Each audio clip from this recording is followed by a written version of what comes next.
the times I've felt anger, or I've noticed other people feeling, let's say, anger, and obviously it's not the only thing you're talking about there in your question, but let's talk about anger. And what came to me was like this, the word was unjust, like this feeling of like injustice, or like, unjust, like something, it's like, it's not right, and I feel trapped and I don't have a choice. Like, I feel kind of like, it's like when someone's cornered, into like the corner of the wall basically, and they can't move, they're stuck there and they can't go anywhere. And, so it's this feeling of like unjust, like this is not just, this is not right.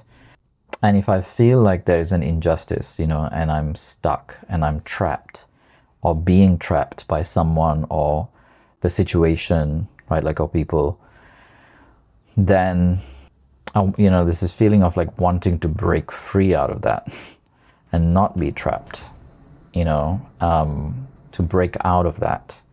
And anger is much more like, it feels like several layers above. If we go back up closer towards the surface, anger is this kind of, as you might have heard me talk about, is this like firepower. It's like nuclear almost. Well, rage is more like nuclear, but like, it's pretty nuclear. And it can cause an explosion, right, or an implosion, or both. And that's the power of anger. Just like there are no bad emotions, all emotions are just emotions. It's energy.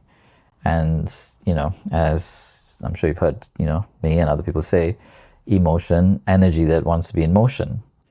And the problem is that when we don't let it be in motion, which, I'll come back to that in a second. So anger is this kind of big, powerful, explosive or implosive, or both type energy. And it's wanting to move, like, it's wanting to, you could say, release. So if underneath there, one of the, things that's underneath, it's like there's this injustice or unjust or not right, like, and I'm trapped, I'm stuck, and I want to break out of this. If I don't feel very powerful, and obviously we're not doing this probably logically or consciously, if I don't feel very powerful, then an energy that can be quite powerful to tap into can be anger. So some people, live in anger most of the time. Like, I definitely had that for, some years in my life. And I don't know, sometimes people find it either easy or hard to believe. But I definitely had that, a period in my life when I found myself living in a lot of my time, like I was, feeling angry. And it's a fuel, it's like a rocket fuel that can create movement. Movement as in like from one point to another point, from like stuck to free, or from like stuck to like inaction to, action, like producing something, making something happen. And, when I've looked at people in my life and who are more angry than me, like I grew up around, like people who were angry as well. And they were doing that because that was their place to go, like their place of power, and it's not what you're talking about. I'm just talking about a whole range of things around this. So for some people, that's their place of power. Like that's where they go to, because otherwise it feels powerless. It's like, I can't make something happen, because everything is difficult around here, and I want to just break free out of this. And I want to make something happen, right? So that energy, when it comes out, it's like, whoa, everyone most of the time would stop and listen and follow along or make something happen. So that's like the external. And then on the internal, it's like, okay, there's this feeling of unjust or, injustice, but also some of the things that you mentioned, which is a little bit under the surface, could be like, you could say stress. And then you talk about suppressed emotions. It's like, yeah, they're still kind of closer towards the surface, I would say. It's still deeper than the surface, but it's still not, like, I would say, the deepest layers. Unmet needs, sure, like that, goes deeper, I would say. And if our needs are unmet, Again, it's this feeling of, I feel trapped, I feel stuck, this is not right, I deserve these needs to be met and they're not being met. Maybe that's the agreement, like your job is to provide these needs to be met in this, in these ways, and it wasn't. So therefore there is this like feeling of frustration, which then builds up into a lot of times anger, because it wants to go from that stuckness, inaction, to creating some kind of movement, some kind of action, to like, okay, being unstuck, like to being free from it. Resistance to what is, that's still more like on the surface, I would say. Is it resistance to what is it stress? It's like, that's still all kind of like more surface level, or just underneath the surface, I would say, one or two, a few levels, which is still not like surface as in just ignoring it. Sure, sometimes it is stress, but even when you look at stress, like stress is what, like I expect some things to be a certain way, it's not.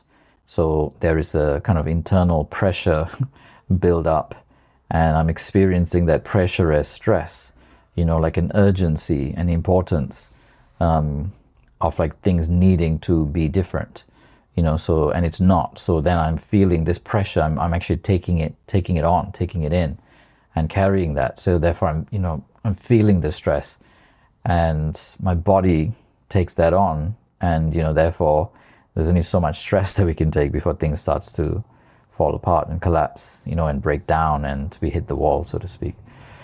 So let me read the second part. I'm curious about the deeper root of this.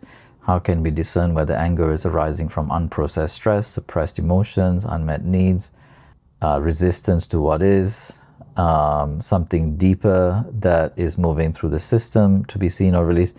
The thing is, I don't know, is the honest answer, without kind of specifically going into each person's, individual, let's say, situation. It could be any and all of those, or a combination of those. And also, I would say, from my opinion, like, it kind of doesn't matter. What matters is that there is an awareness of like, okay, there's a change here. I don't normally live in these emotions, and then suddenly I find myself, like living in these kinds of emotions, and what's going on? So it's, I wouldn't say normal, whatever normal is, or natural or normal, for the mind to go, something seems like it's different, and I want to first understand it. I want to analyze it. I want to understand it, because when the mind, feels like it can have some level of understanding of it, then it can feel some level of control of it. So when you feel some level of control, it feels like, okay, I have some control of this. It's not completely out of control. In other words, it's not dangerous. In other words, it's like not a question of survival.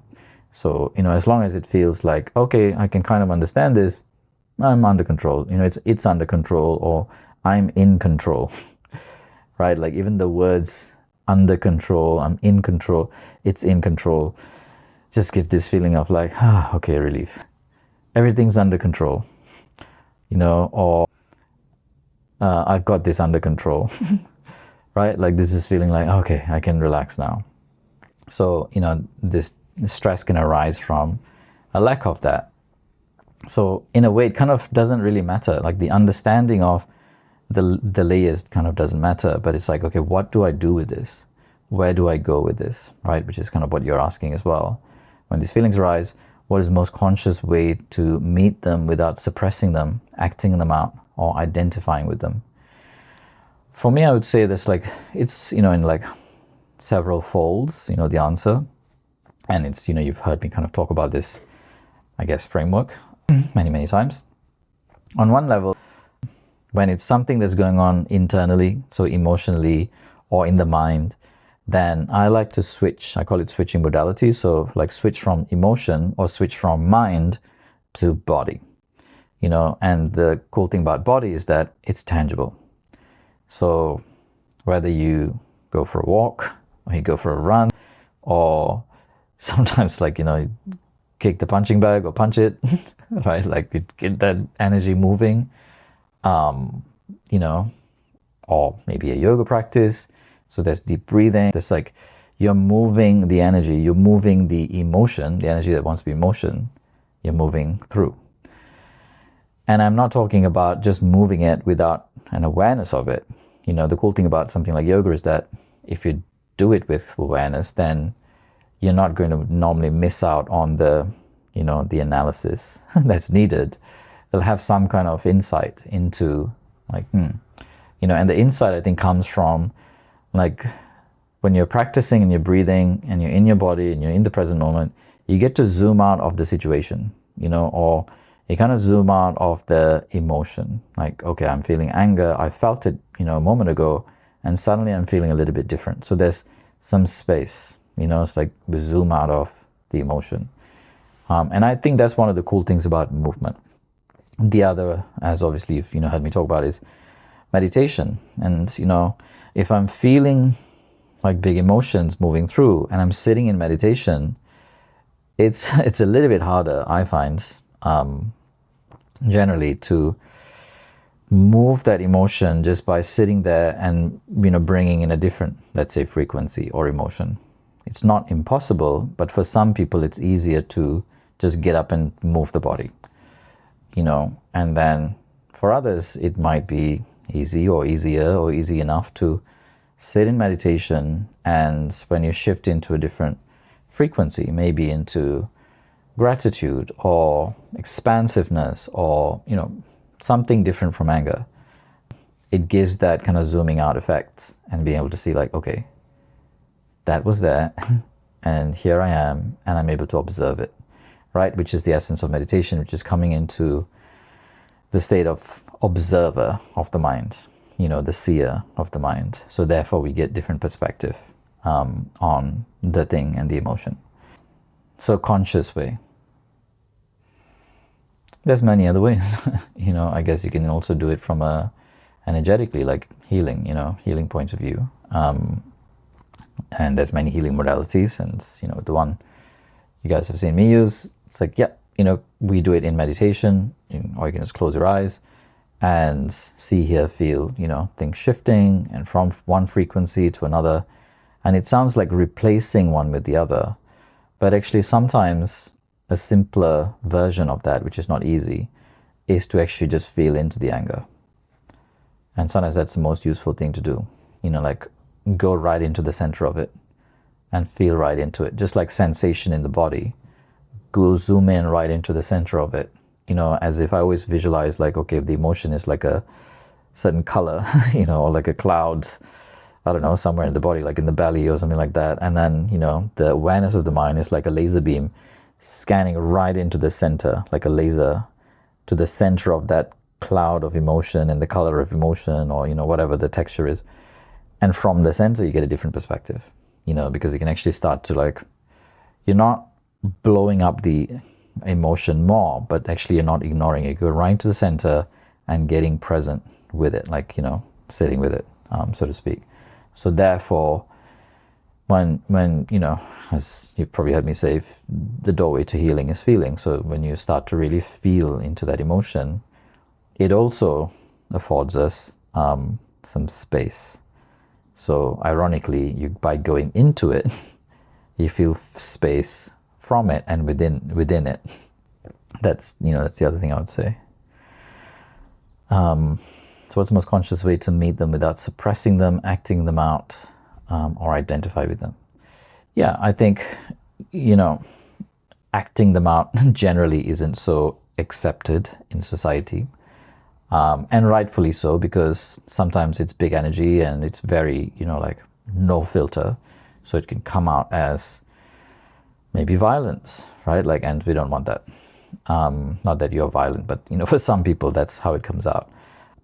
So it's good to have a level of calibration and filtration of that, you know, how it comes out, how it's actually, you know, what's the final product that's delivered.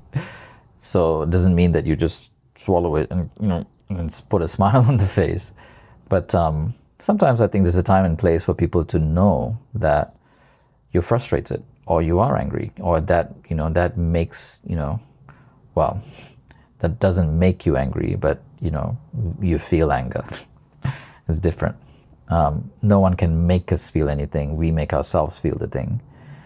But that thing, I'm feeling this emotion, and there's this thing happening.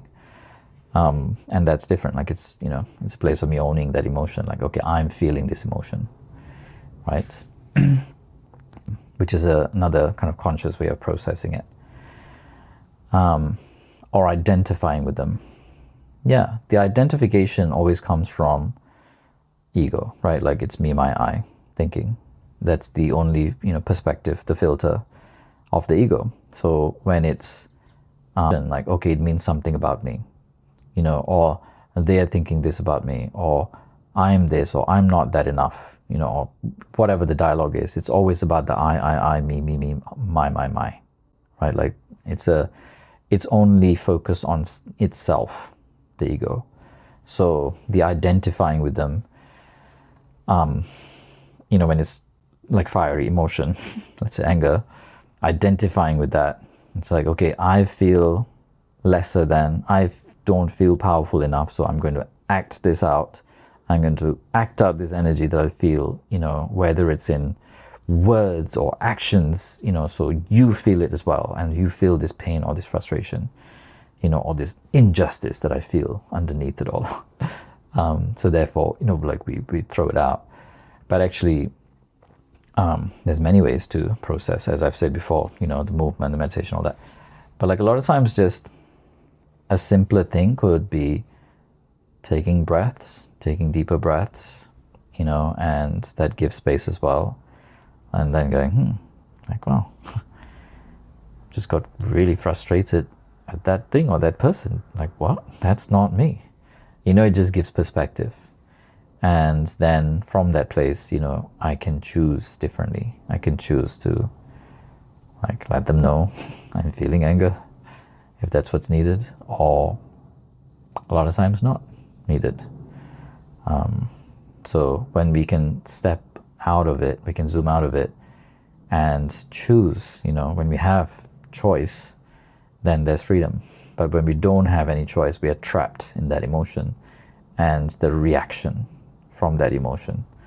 And that's, well, unconscious, like a lack of consciousness. And that's where the growth and the learning is. So I hope that helps. Let me read the question again. So lately I noticed a level of frustration and impatience. So frustration and impatience, you didn't even talk about anger, you talk frustration and impatience. That doesn't feel like natural state. Feel irritated situations. It's not overwhelming. Yeah. So frustration, impatience, that feels different to me than anger. And the difference for me would be some of the words that you use, which is like, yeah, maybe there's some things like some unmet needs. And sometimes it could just be as simple as, I'm exhausted and I need to rest. Like I need to sleep. And, I've not been sleeping enough, and I feel like crap. Like I don't feel like myself. I'm acting out in ways that's not normal. Like this is not me.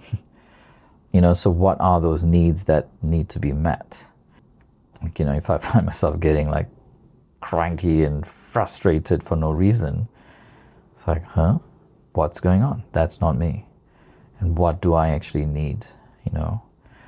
Sometimes it's like that, and maybe sleep is kind of one of the simplest things, but sometimes there's other things. Like, I don't feel, attention or love or listening or seeing or whatever. And a lot of times we put it out of us and, we expect someone or some people to give us that.